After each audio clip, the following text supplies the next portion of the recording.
하나님께서 오늘 우리에게 주시는 말씀은 누가복음 12장 13절로 21절까지의 말씀입니다. 무리 중에 한 사람이 이르되 선생님 내 형을 명하여 유산을 나와 나누게 하소서 하니 이르시되 이 사람아 누가 나를 너희의 재판장이나 물건 나누는 자로 세웠느냐 하시고 그들에게 이르시되 삼가 모든 탐심을 물리치라 사람의 생명이 그 소유에 넉넉한 데 있지 아니하니라 하시고 또 비유로 그들에게 말하여 이르시되 한 부자가 그 밭에 소출이 풍성하매 심중에 생각하여 이르되 내가 곡식 쌓아둘 곳이 없으니 어찌할까 하고 또 이르되 내가 이렇게 하리라 내 곳간을 헐고 더 크게 짓고 내 모든 곡식과 물건을 거기 쌓아두리라 또 내가 내 영혼에게 이르되 영혼아 여러 해 쓸 물건을 많이 쌓아두었으니 평안히 쉬고 먹고 마시고 즐거워하자 하리라 하되 하나님은 이르시되 어리석은 자여 오늘 밤에 내 영혼을 도로 찾으리니 그러면 내 준비한 것이 누구의 것이 되겠느냐 하셨으니 자기를 위하여 재물을 쌓아두고 하나님께 대하여 부유하지 못한 자가 이와 같으니라. 아멘. 6.25 전쟁을 겪은 한국이 얼마나 가난한 나라였는지 1961년에 1인당 한국의 GNP가 겨우 62달러였습니다. 당시에 북한은 83달러로 우리보다 경제적으로 앞서 있었습니다. 놀라운 것은 이제 한국의 국내 총생산 GDP가 세계 11위가 될 정도로 한국은 경제 대국이 되었습니다.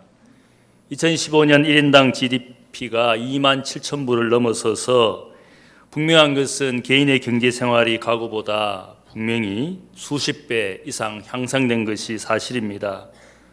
물론 이것은 수치에 불과하지만 과거보다 경제적으로 우리가 풍요로운 사회에 살고 있는 것이 분명합니다.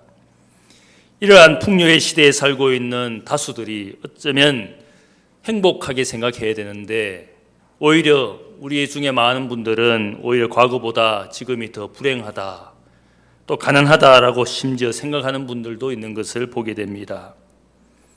우리가 생각해야 될 것이 있습니다. 우리가 교육을 받고 글자를 읽을 줄 알면 우리는 적어도 교육받지 못하여 글을 읽을 줄 모르는 20억의 인구보다 나은 사람들이라는 것입니다. 오늘 아침 건강한 모습으로 우리가 직장에서 일하거나 혹은 교회에 나왔다면 우리는 2주간에 병으로 죽게 된 100만 명의 사람들보다는 적어도 더 나은 사람들입니다. 우리의 냉장고에 음식이 있고 우리의 몸에 옷을 걸치고 있다면 햇빛과 비를 피할 지붕 아래에서 잠자리가 있어서 살고 있다면 우리는 적어도 세상의 75% 사람들보다 더 나은 사람들입니다. 우리의 지갑이나 은행 계좌에 돈이 있고 식당에 가서 밥을 사 먹을 돈이 있다면 우리는 세상 사람들 중에 8% 상위에 속하는 사람들이라는 사실을 알아야 됩니다. 우리가 두려움과 핍박이 없이 자유롭게 교회에 나와서 예배를 드릴 수 있다면 우리는 세상의 30억 인구보다 더 나은 환경에서 신앙생활을 하고 있는 사람들입니다. 그런데 우리는 더 가지지 못하였다고 인생이 불행하다고 생각을 하고 있습니다. 끝없이 더 가지려는 인간의 탐욕에 대하여 성경이 많은 경고를 하고 있습니다. 잠언시 21장 26절을 보면 어떤 자는 종일토록 탐하기만 하나 의인은 아끼지 아니하고 베푸느니라. 전도서 51장 5장 10절을 보면 은을 사랑하는 자는 은으로 만족하지 못하고 풍요를 사랑하는 자는 소득으로 만족하지 아니하나니 이것은 헛되도다. 인간의 탐욕은 끝없이 더 가지려는 것입니다. 더 가지려는 이유가 또한 오직 자신만을 위한 것이기 때문에 이것이 하나님 앞에 악이라고 성경이 말을 합니다. 오늘 주님과의 대화를 통하여 우리에게 말씀하시는 특별한 교훈이 있습니다. 어떤 사람이 주님을 찾아왔습니다. 선생님, 내 형을 명하여 유산을 나와 나누게 하소서. 이렇게 주님께 요청을 합니다. 아마 형인 장남과 유산을 나누는 문제로 다툼이 있었는데 이 문제가 해결되지 않자 주님을 찾아와서 주님이 조금 우리 사이에 중재가 되어주시면 좋겠습니다. 이렇게 요청을 한 겁니다. 이 사람의 요청을 주님께서 단번에 거절했습니다. 이 사람은 주님을 주님이라고 부르지 않았습니다. 선생님이여 이렇게 부른 것은 주님을 따르는 제자가 되기보다는 적어도 주님께서 나의 문제를 해결해 주실 어떤 분이라고 생각을 하고는 주님이기보다는 선생으로서 주님을 찾아온 것입니다. 이 사람을 향하여 이 사람아 누가 나를 너희의 재판장이나 물건 나누는 자로 세웠느냐. 주님께서 이 땅에 오신 것은 그런 재산을 나누어 주거나 혹은 물질의 이득을 취해 주기 위해서 오신 주님이 아니라는 사실을 분명히 말씀합니다. 그리고 그와 그의 형 그리고 주위에 둘러싸여 있는 많은 사람들에게 주님께서 특별히 하시는 교훈은 오늘 탐심에 대한 경고를 주님이 교훈으로 말씀하고 있습니다. 탐심이 하나님 앞에 악인데 그것이 어떤 악인지를 생각하기를 원합니다. 첫 번째는 탐심은 인생을 종이 되게 합니다. 15절 말씀에 예수님께서 한 격언을 남깁니다. 삼가 모든 탐심을 물리치라. 사람의 생명이 그 소유에 넉넉한 데 있지 아니하리라. 이 말씀은 탐욕적인 인생이 생각하는 인생의 가치관을 말합니다. 인생의 가치를 소유나 재물의 유무나 다소를 가지고 따지는 사람입니다. 무엇을 얼마나 가졌느냐에 따라서 인생의 성공을 논하는 사람들이라 할 수 있습니다. 이런 사람들의 특징이 무엇입니까? 성공과 부는 오직 자기 실현을 위한 것입니다. 그래서 자신만 눈에 들어오지 다른 어떤 가치도 눈에 들어오지 않습니다. 탐욕적인 인생의 어리석음을 오늘 주님께서 말씀하시기 위하여 오늘 이야기에서 한 가지 비유를 말씀합니다. 흔히 이 비유를 어리석은 부자의 비유다 이렇게 말을 합니다. 비유에 나오는 부자가 어떤 사람입니까? 이 부자는 자신의 밭에 소출이 풍성해져서 더 이상 자신의 곳간에 다 채울 수 없습니다. 그래서 이 곳간을 헐고 새로운 창고, 더 큰 창고를 지어서 자신의 밭에 나는 모든 소출을 거기에 채우고자 계획을 합니다. 자신의 가진 이 계획을 마음으로 생각을 하며 독백을 하는데 그 독백하는 내용의 이야기를 들어보면 여기에 나라는 말이 많이 이야기됩니다. 내가 곡식 쌓아둘 곳이 없으니 내가 어찌할까? 내가 이렇게 하리라. 내 곳간, 내 모든 곡식, 내 물건 내가 내 영혼에게 말하되 내가 평안히 먹고 마시고 즐거워하자. 이 부자가 계획을 세우고 자신의 마음으로 속삭이는 이 내용을 보면 전적으로 오직 자신에게만 초점이 맞추어져 있습니다. 나의 물건, 나의 곡식, 나의 창고, 나의 영혼, 모든 인생에 생각하는 것이 오직 자신에게만 초점을 맞추고 있습니다. 인생의 계획과 결정에도 오직 자신이 주체이고 인생의 미래와 결과도 오직 자신만을 위한 것이 이 부자의 인생입니다. 부자가 가진 이 탐욕은 자신의 눈을 멀게 하고 오직 자신만 바라보는 어리석은 인생이 되었습니다. 이런 격언이 있습니다. 돈은 착한 종이기도 하지만 또한 돈은 악한 주인이 되기도 한다. 이 격언의 뜻이 무엇이겠습니까? 우리가 돈을 종처럼 수단으로 사용할 때는 이 돈을 가지고 좋은 인생이 될 수도 있지만 그러나 어느새 돈이 나의 주인이 되어서 돈에 의해서 지배당하는 인생이 되면 그 탐욕이 결국은 내 인생을 망치게 되는 것이다. 돈이 주인 노릇할 때부터 그 인생이 어떻게 되는지를 우리가 많이 보지 않습니까? 과거에 제가 섬겼던 교회의 교인들을 이끌고 터키 땅에 성지순례를 간 적이 있었습니다. 약 20명 정도의 교인들을 데리고 여행사가 정해준 스케줄과 또 현지 가이드의 안내를 따라서 예약되어진 성지 스케줄을 저희들이 가고 있었습니다. 그런데 그 중에 한 사람이 식당과 호텔이 형편이 없다고 늘 일정마다 짜증을 내고 불평을 하는 것을 보았습니다. 이 사람은 원래 제가 섬기던 교회의 교인이 아니고 일정에 참여하는 어떤 교인의 친구였습니다. 다른 교회의 권사님이었는데 친구가 성지순례를 가니까 꼭 같이 가고 싶다고 하도 간청을 해서 제가 허락을 하고 성지순례팀에 넣어주었습니다. 그런데 일정마다 호텔이 나쁘고 혹은 식당에 음식이 형편없다고 늘 불평을 했습니다. 하도 이분이 불평을 하니까 그 친구가 창피스러워서 호텔에서 같은 방에 룸메이트로 있으면서 밤새도록 둘이가 싸웠습니다. 아침에 보니까 둘이가 울어가지고 눈이 퉁퉁 분 것을 보았어요. 이분을 보니까 성지순례에는 관심이 없고 가는 도시마다 선물 가게에 들어가서 비싼 선물 사느라고 정신이 없습니다. 성지가 어떤 곳인지 관심도 없습니다. 버스를 타고 가면서 맛있는 것이 길거리에 보이면 버스 운전사를 향하여 버스를 세우라고, 내가 저거 꼭 맛 좀 보고 가야 되겠다고 수시로 버스를 세우는 겁니다. 제가 하도 기가 막혀서 이분을 절제시키느라 야단도 치고 엄격하게 대하기 시작했어. 그때부터 저에 대한 불만도 생기기 생겼어. 일정을 잘 마치고 나서 교인들이 현지 가이드 한국 여자분이었는데 그분에게 감사하는 마음으로 돈을 모아서 헌금으로 그분에게 드리자고 제안을 했습니다. 이분이 한국 여자분인데 터키 남자와 살면서 그 땅에 남아서 평신도 선교사처럼 무슬림을 위하여 선교하고 복음을 전하는 분이었습니다. 이분의 사역을 우리가 참 귀하게 여기고 우리가 돈을 모아서 이분이 선교하는 데 도움이 되자고 이렇게 우리가 돈을 모으기로, 헌금을 모으기로 작정을 했습니다. 저도 허락을 했습니다. 헌금하자는 이야기를 듣게 된 이분이 화를 내기 시작했습니다. 어떻게 목사가 되어가지고 헌금을 모으자고 강요할 수 있냐? 현지 가이드에게 왜 우리가 헌금을 해야 되냐고 막 화를 내기 시작했습니다. 그래서 제가 어쩔 수 없이 그분만 빼고 우리끼리 헌금을 모아서 그분에게 헌금을 드렸습니다. 한국에 돌아와서 이분이 저와 여행사를 욕하기 시작하는데 나중에 보니까 여행사에 전화를 해가지고 그 여행사 사장님에게 온갖 욕을 다 했습니다. 나중에 여행사 사장님이 저에게 전화를 해서 도대체 여행에서 무슨 일이 있었길래 자기 평생에 이런 욕을 처음 들어보았다고. 나중에 보니까 이분이 자신이 형편없는 호텔에 숙박해서 허리에 디스크가 발병했으니까 모든 여행 경비를 환불하고 또 치료비를 요구하는 이야기를 들었다는 겁니다. 이분이 다시 저를 보지 않을 줄 알고 욕을 하고는 헤어졌는데 제가 나중에 그분이 섬기는 교회에 부목사로 부임했습니다. 이분이 그때부터 저를 피하기 시작했습니다.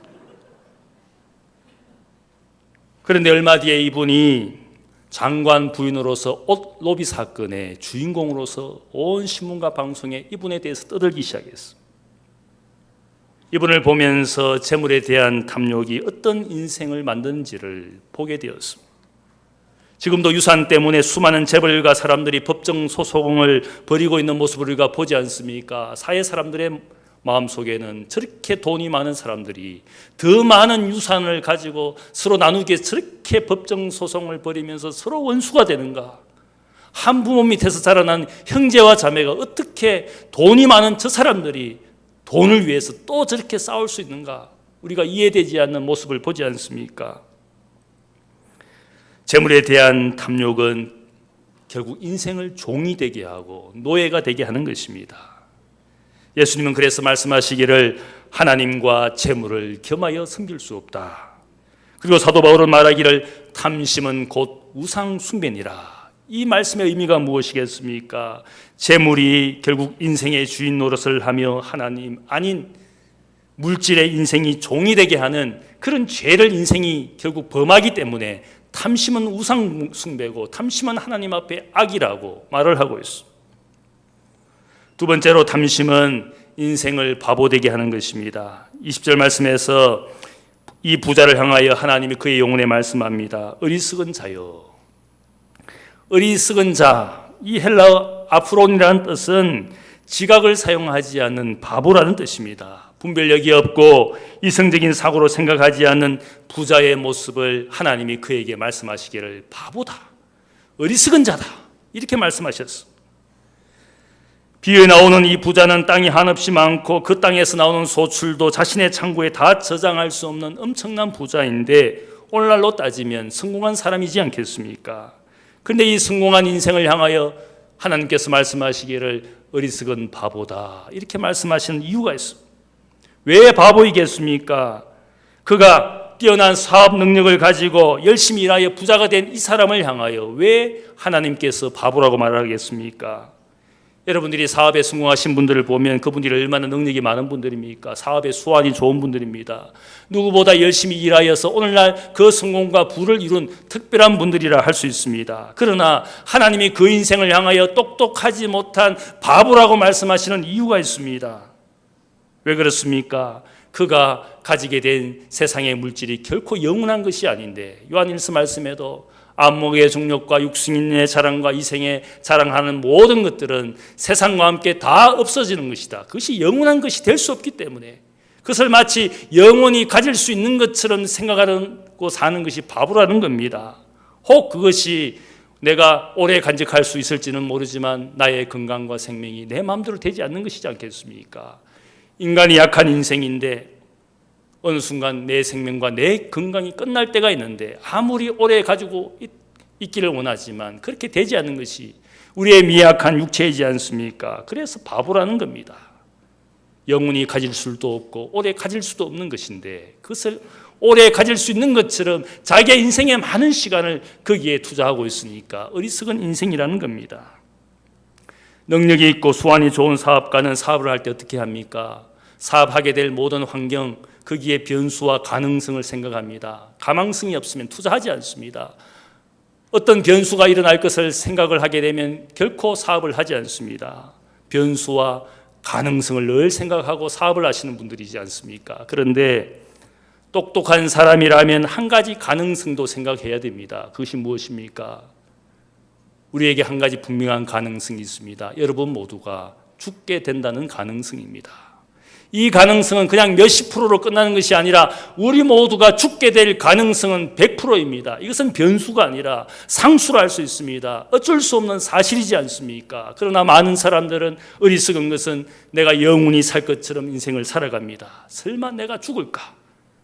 이토록 많은 계획에 혹은 꿈을 가지고 비전을 가지고 일하는 내가 설마 죽을까? 그런 가능성을 알면서도 믿지 않습니다. 분명한 것은 우리 모두가 100% 죽을 가능성을 가지고 있습니다. 그 가능성을 인생을 살면서 인정하지 않고 받아들이지 않는 인생이 어리석다는 겁니다. 바보라는 겁니다. 충분히 바보이지 않습니까? 분명히 죽게 되어 있는데 그 가능성이 마치 일어나지 않을 것처럼 우리가 늘 그것을 무시하고 사니까 하나님 보실 때 그런 인생은 바보라는 겁니다. 1980년대에 우리가 많이 불렀던 노래가 있습니다. 김도양 씨의 난 정말 바보처럼 살았네. 바보처럼 살았네. 어쩌면 우리 인생은 지금도 바보처럼 살고 있는 것이지 않겠습니까? 야고보서는 우리에게 말합니다. 너희 중에 말하기를 오늘이나 내일이나 우리가 어떤 도시에 가서 거기서 1년을 머물며 장사하여 이익을 보리라 하는 자들아, 내일 일을 너희가 알지 못하는도다. 너희 생명이 무엇이냐? 너희는 잠깐 보이다가 없어지는 안개니라. 야고보서가 우리에게 이야기하는 것이 무엇입니까? 우리가 수만 가지 계획을 가지고 살지만 너희가 내일 일조차도 알 수 없는 인생에 불과하다. 오늘 꿈을 꾸고 내일 무엇을 혹은 미래에 무엇을 우리가 생각하고 살지만 하나님 보실 때 어리석은 인생인 것은 너희는 내일 일조차 우리 마음대로 할 수 없는 것이 바로 우리 인생이다. 너희 생명은 지나가는 안개와 같을 뿐이다. 물론 이 말씀은 우리가 미래를 준비하지 말라는 이야기는 결코 아닙니다. 그러나 하나님께서 오늘 밤 우리 영혼을 얼마든지 데려가실 수 있다는 사실을 우리가 받아들여야 되는 것입니다.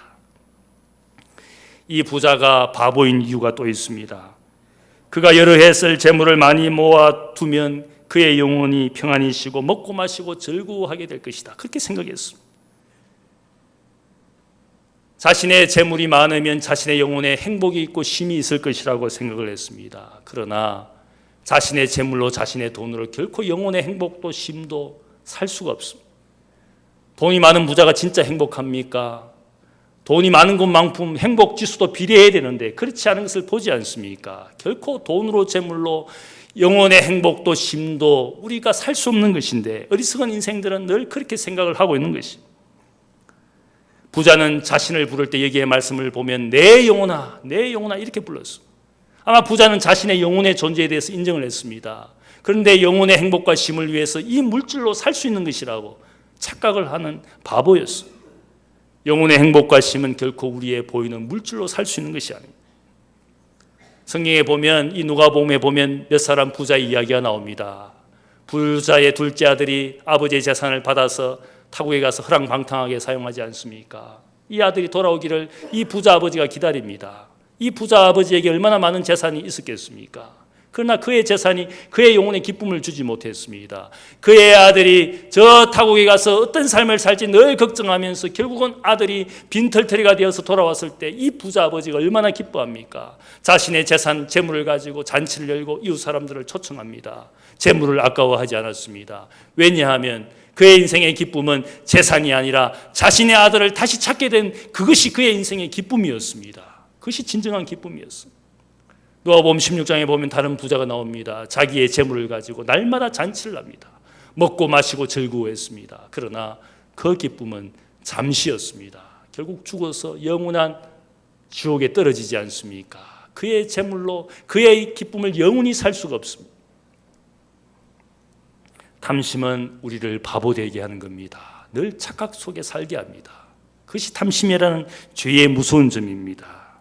세 번째로 탐심은 인생을 하나님 앞에 오히려 가난하게 만드는 것이 이 탐심의 죄라 할 수 있습니다. 성경은 우리가 얻게 되는 부나 재물을 악이나 죄라고 결코 말씀하시지 않습니다. 우리가 부와 재물을 얻기 위해서 정직하고 성실하게 사는 것은 결코 나쁜 일은 아닙니다. 오히려 하나님께서 정직하게 성실하게 일할 것을 우리에게 말씀합니다. 문제는 재물을 얻고 누리는 것이 오직 나의 노력과 재능, 그리고 내가 일해서 얻게 된 소득은 당연히 나의 것이라고 생각하는 이것에 문제가 있습니다. 부자는 많은 땅을 가지고 있었습니다. 그 땅에 많은 소출을 얻었습니다. 그의 땅에서 얻게 된 소출은 사실은 그의 것이 아니었습니다. 하나님이 주신 소출이었습니다. 그의 재능과 능력만으로 얻게 된 것이 아니라 하나님이 그 곡식을 얻도록 비와 햇빛을 주셔서 얻게 된 것입니다. 우리가 가지게 된 많은 것들이 어쩌면 창조주의 섭리와 손길 가운데 우리가 얻게 된 것입니다. 나의 건강, 나의 가정, 나의 사랑하는 자녀, 하나님의 섭리와 손길이 아니라면 얻을 수 없는 것입니다.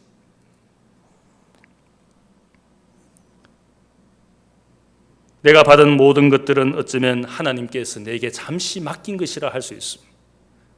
욥이라는 부자가 자신의 가진 모든 것을 잃게 되었을 때 어떻게 고백합니까? 주신 분도 하나님이시고 가져가신 분도 하나님이십니다. 그는 인생에 자신이 가진 모든 것이, 심지어는 자신의 재물도 사랑하는 자녀도 하나님이 다 주신 것이라고 그는 겸손하게 고백했습니다. 내가 가지고 있는 것이 결국 나의 재능과 노력만으로 얻어진 것이 아니라 하나님이 주신 것이기 때문에, 하나님이 잠시 맡긴 것이기 때문에 내가 가지고 있었을 뿐이라고 그가 겸손히 고백하지 않습니까? 부자는 그러나 자신의 땅에 나온 모든 것이 당연히 자기의 것이고 그 소출을 자기의 곡식에만 가득 채울 생각을 했습니다. 하나님이 그의 영혼을 향하여 말씀하시기를 오늘 밤에 너의 영혼을 내가 도로 찾으리라.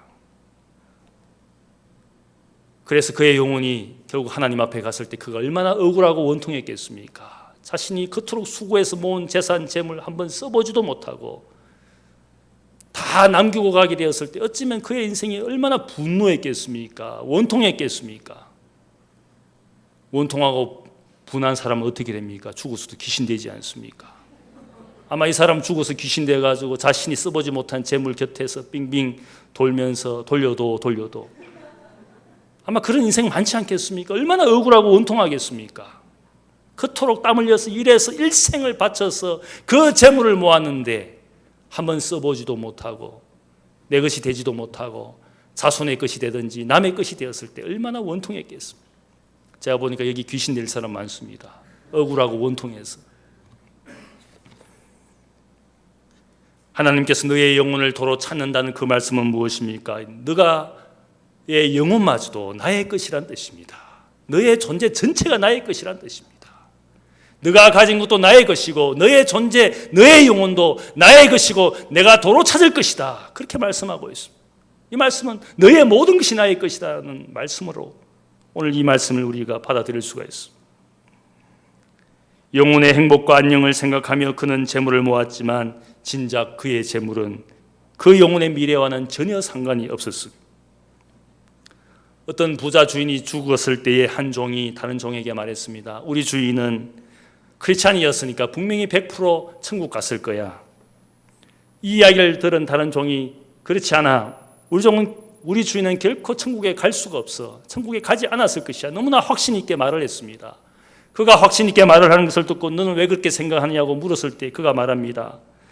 보통 어떤 장소에 어떤 도시에 여행을 가게 되면 여행을 가기 전부터 여행 생각이 가득하고 여행 계획을 짜고 여행 준비를 하고 주위 사람들에게 내가 어디로 여행 간다고 말을 하고 이야기를 하는데 우리 주인은 한 번도 천국 간다고 우리에게 이야기한 적도 없고 천국 가려고 준비한 적도 없고 분명히 천국 여행 갈 준비를 한 번도 하지도 않았고 갈 계획도 없어서 그러니까 100% 천국 가지 않았을 것이야. 여러분 천국 갈 준비하고 있습니까? 우리가 이 세상을 떠나서 천국으로 여행을 갈 사람들인데 천국 여행할 사람들이 천국 이야기 한마디도 하지 않고 천국 갈 준비를 한 번도 하지 않고 천국에 갈 기쁨을 사람들에게 한 번도 나누지 않았다면 진짜 천국 갈 사람들이 맞습니까? 이 세상을 떠나서 천국으로 갈 여행 준비를 하는 사람이 맞기는 맞는 겁니까? 제가 볼 때 천국 가고 싶은 마음이 없는 분들이 더 많은 것 같습니다. 이 세상을 영원히 살 것처럼 어리석은 인생의 시간과 세월을 보내면서 한 번도 천국 갈 사람인 것처럼 모양도 내지도 않고 표시도 내지 않는 우리가 과연 천국 갈 사람이 맞기는 맞는 겁니까? 주님께서 우리에게 천국 갈 준비를 말씀합니다. 누가복음 12장 33절 말씀을 보면 너희 소유를 팔아 구제하여 낡아지지 아니하는 배낭을 만들라. 곧 하늘에 둔 바 다함이 없는 보물이니 거기는 도둑도 가까이 하는 일이 없고 좀도 먹는 일이 없느니라. 너희 보물 있는 곳에 너희 마음도 있으리라. 이 말씀을 주시는 분명한 이유가 있습니다. 우리가 탐욕을 거치고 우리 인생이 쌓아두어야 될 우리의 보물을 쌓아두어야 할 곳이 바로 저 천국이라는 뜻입니다. 천국 갈 준비를 하고 살라는 뜻입니다. 제가 지난주에 아들 학주가 군대를 가서 이제 6주 공군 기초 군사 교육을 다 받고 퇴소식에 제가 내려가서 진주에 내려가서 아내와 함께 아들을 차에 태워서 서울로 잠깐 올라왔습니다. 아들 친구 동료도 같이 태워서 네 사람이 차를 타고 돌아오다가 경부선 오산 근처에서 뒷차에 제가 받쳤습니다. 보니까 가다 서다 하다 보니까 뒤에 있는 분이 잠깐 딴 생각을 했는지 앞에 차 제가 서 있는 것을 못 보고 그냥 와서 쾅 박았습니다. 난리가 났죠. 보니까 옆에 견인차가 벌써 대기하고 있더라고요. 워낙 사고가 많이 나는 장소라서 아예 견인차 2대가 준비하고 있더라고요. 견인차가 와서 차를 끌고 가고 제가 밖에 나가서 뒷차 운전자하고 이야기도 하고 또 견인차 기사하고도 이야기를 하는데 이 아들과 아들 친구가 제 차에서 나와보지도 않는 겁니다. 그렇게 시끄럽게 난리를 피우는데 그래서 저희 아내가 섭섭해가지고 아들 보고 야 아빠가 저렇게 지금 사고를 당해가지고 사람들하고 이야기도 하고 밖에 나가서 사람들과 이렇게 하는데 너는 왜 친구하고 한번 밖에 나와볼 생각도 안 하냐. 아들이 하는 말이 기가 막혔습니다. 군인은 절대로 대민 관계에 얽히면 안 된다고. 절대로 대민관계 무슨 사건과 사고에 연루되면 안 된다고 자기가 배웠다는 겁니다. 그렇게 친구와 둘이가 그렇게 그 수칙대로 지금 절대로 나와보지도 않는 겁니다. 제가 그 모습을 보면서 6주 훈련 받았는데 저렇게 군인이 되는구나. 사람이 저렇게 단순 명료해지는구나. 제가 보니까 우리 인생을 저렇게 살아야 되겠구나. 우리가 성도의 옷을 입고 단순 명료하게 살아야 되겠구나. 군인간 그 모습이 너무 아름답고 오히려 대견했습니다. 섭섭한 것이 아니라 저렇게 되어야 되는구나. 그 공군에 들어간 친구들이 얼마나 다양한 배경을 가졌겠습니까? 잘 사는 친구도 있고 가난한 친구도 있는데 얼마나 단순 명료하게 나라가 시키는 대로 군대가 시키는 대로 대민 관계에 절대로 얽히면 안 된다고. 아버지도 이제는 그때부터 대민입니다. 국민의 한 사람에 불과하고. 우리가 세상을 살면서 얼마나 복잡해지고 있습니까? 그런데 분명한 것이 있습니다. 하나님 나라에 갈 준비를 하고 살아야 됩니다. 여행 가는 사람은 절대로 많은 짐을 가지고 가지 않습니다. 먹을 것, 입을 것, 몽땅 다 챙겨가지 않습니다. 집에 놔두고 갈 것 다 놔두고 여행자로서 갈 만한 것만 가지고 갑니다. 하나님이 오늘 주님이 우리에게 말씀하시는 바가 그렇습니다. 너희 보물을 하늘에 쌓아두라. 하나님의 자녀이기 때문에 이 땅에서 우리가 천국 갈 준비를 하고 살아가야 되는 겁니다. 여러분이 어떤 인생을 살고 있습니까? 재물에 대한 탐심으로 가득하게 되면 그 인생은 종이 됩니다. 인생은 바보가 됩니다. 인생은 한없이 영적으로 하나님 앞에 가난하게 됩니다. 이 땅이 원래 어떤 땅이었습니까? 자원이 없는 이 한국 땅 얼마나 우리가 가난하게 살았습니까? 그런데 우리 조상과 우리 부모님들이 그렇게 가난한 땅에서 자신이 인적 자원이 되어서 그렇게 땀 흘리고 수고해서 오늘 우리가 이 경제적인 풍요의 땅에 살게 된 것이지 않습니까? 한각의 기적을 일으키면서 수많은 사람들의 눈물과 땀이 있어서 우리가 그 열매를 먹고 사는 후손들이지 않습니까? 우리가 여기에서 생각할 것이 있습니다. 이 모든 것은 하나님의 은혜라는 겁니다. 이 땅이 이렇게 부유하게 된 것, 우리의 힘만으로 된 것이 아니라 이 땅의 수많은 선조들의 눈물과 기도와 희생한 분들이 있기 때문에 우리가 그 열매를 먹고 사는 겁니다. 우리의 풍요 때문에 탐심에 눈멀고 바보가 되고 영적으로 가난하게 되지 말아야 됩니다. 그렇게 살기 위해서 하나님께 부유한 인생이 되기 위해서 하나님을 인생의 주인으로 받아들이면 그때부터 우리의 삶에 진정한 영적인 풍요와 기쁨이 임하는 줄로 믿습니다. 오늘 우리가 나라 사랑 주일로 지킵니다. 이 주일을 지키는 이유는 이 땅과 백성을 위하여 기도하는 파수꾼이 되도록, 정직과 성실함이 대우받는 그런 사회가 되도록, 탐심에 눈이 멀어서 백성이 눈에 들어오지 않는 그런 지도자들, 재물의 탐심에 눈이 멀어서 이웃들이 눈에 들어오지 않는 부자들, 이기심과 탐심에 눈이 멀어서 끝없이 불화와 갈등을 만들어내는 우리의 이웃들, 그들의 영혼을 위하여 우리가 기도해야 되는 겁니다. 하나님 우리에게 이런 사명을 주시고 이 땅을 우리가 믿음과 기도로 파수꾼이 되어 지켜가는, 또 하나님의 메시지를 전가하는 파수꾼으로 살아가시는 여러분들 되시기를 주님의 이름으로 축복합니다. 기도하겠습니다. 사랑의 아버지 하나님, 감사합니다. 하나님, 우리에게 번영과 풍성함을 주셨는데 그 풍요를 누리면서도 끝없이 더 가지지 못해서 원망하고 불평하는 악한 인생을 용서하여 주옵소서. 탐심 때문에 눈이 멀고 바보가 되고 물질의 종이 되어서 이웃과 공동체를 생각하지 않는 저희들 어리석은 부자와 같은 인생입니다. 오늘 밤 너의 인생을, 너의 영혼을 데려가리라. 하나님의 말씀을 우리의 마음에 깊이 새기고 우리 모두가 죽게 되는 인생인데 세상에서 가지게 될 것, 그것에 집착하여 인생의 시간들을 보내지 않기를 원합니다. 이미 가지고 있는 것을 감사하며 나누고 줄 수 있는 사람, 또 이 땅을 위하여 믿음의 사람이 되어서 세상의 미랄이 되고 세상의 빛이 되는 교회와 그리스도인들이 되게 하여 주시옵소서. 감사하며 예수님의 이름으로 기도하옵나이다. 아멘.